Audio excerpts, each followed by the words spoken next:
स्वागत है सबका मेरी कक्षा सब पढ़ो में। आज की कक्षा में हम करेंगे शब्दों का वर्गीकरण भाग 6 और इसमें हम करेंगे रचना के आधार पर जो शब्दों का वर्गीकरण हुआ है वो क्या क्या होते हैं। तो इससे पहले हम कर चुके हैं बाकी वर्गीकरण, तो आज हम करेंगे रचना के आधार पर। इससे पहले हम उत्पत्ति के आधार पर कर चुके हैं।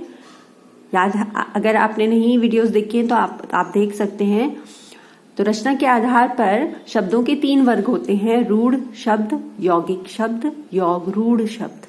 पहले तो जो ये 3 वर्ग हैं इनको ही बोलना सीखिए। रूढ़ शब्द, यौगिक शब्द, योग रूढ़ शब्द। तो पहला है रूढ़ शब्द। तो देखिए रूढ़ शब्द कौन से होते हैं? वे शब्द जो अपने रूप में ही प्रसिद्ध हो गए हैं। वे शब्द जो अपने रूप में ही प्रसिद्ध हो गए हैं, यदि हम शब्द के टुकड़े करें तो उनका कोई अर्थ नहीं होता है।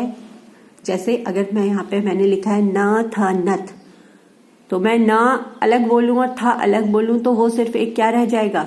व्यंजन रह जाएगा। तो उसका कोई अर्थ नहीं होगा अलग से। फूल, फूल, तो मैं अगर अलग अलग बोलूं फू ल तो उसका कोई अर्थ नहीं है। ऐसे ही कलम, क ल म, तो अलग अलग करके उनका कोई अपना एक स्वतंत्र अर्थ नहीं हो रहा है। घ र, तो ये सारे कैसे होते हैं? रूढ़ शब्द होते हैं। तो एक बार फिर से देखिए कि वे शब्द जो अपने रूप में ही प्रसिद्ध हो गए हैं, यदि हम शब्द के टुकड़े करें तो उनका कोई अर्थ नहीं होता है, तो उनको क्या बोलते हैं? रूढ़ शब्द। इसके बाद है यौगिक शब्द। यौगिक जिसमें योग लिखा है, यानी कुछ ना कुछ जुड़ रहा है। तो वे शब्द जो 2 या अधिक शब्दों के योग से बनते हैं उन्हें क्या बोलते हैं? यौगिक शब्द बोलते हैं। और यदि हम शब्दों को अलग करें तो वे भी अपना स्वतंत्र अर्थ रखते हैं। ठीक है। तो जैसे है प्रधानमंत्री, तो प्रधान और मंत्री, तो प्रधान का एक अपना ही अर्थ होता है और मंत्री का अपना ही अर्थ होता है। टिकट, घर, तो टिकट अपने आप में एक शब्द है, घर भी अपने आप में शब्द है। तो ये कैसे हैं? योग शब्द, यौगिक शब्द हैं ये। ठीक है, ये यौगिक शब्द हैं, ध्यान रखिए इस चीज का। इसके बाद जो है आता है योग रूढ़। तो आप खुद ही देखेंगे कि यहाँ पे से योग रूढ़ शब्द जो है ये रूढ़ और योग। अब देखिए इसमें क्या है इसकी परिभाषा।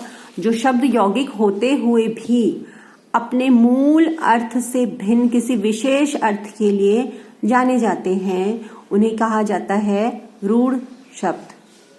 एक बार फिर से सुन लीजिए। जो शब्द यौगिक होते हुए भी अपने मूल अर्थ से भिन्न किसी विशेष अर्थ के लिए रूढ़ हो जाते हैं, उन्हें क्या कहते हैं? योग रूढ़ शब्द। इसका मतलब ये है कि जैसे जलज है, जलज, जलज का मतलब होता है वैसे पानी में रहने वाले, है ना, मतलब पानी में उगने वाले।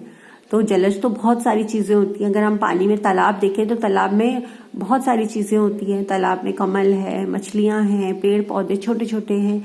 लेकिन जलज जो अर्थ से तो जलज है पानी की चीज, लेकिन जलज का जो एक खास किसके लिए आया है? वो आया है कमल के लिए। विशेष अर्थ उसका किसके लिए है?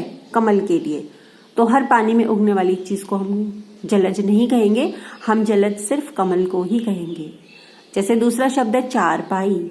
चारपाई अगर हम इसको देखें तो यानी जिसके 4 पैर होते हैं उन्हें चारपाई कहते हैं। लेकिन हम गाय को भी तो चारपाई नहीं कह सकते ना। या चेयर है, चेयर को भी हम चारपाई नहीं कहते हैं। चारपाई का अर्थ मतलब तो अलग अलग करके वो आ रहा है 4 पैरों वाला, लेकिन चारपाई हम चारपाई को ही कहते हैं जिसमें हम सोते हैं या बैठते हैं। फिर है हिमालय।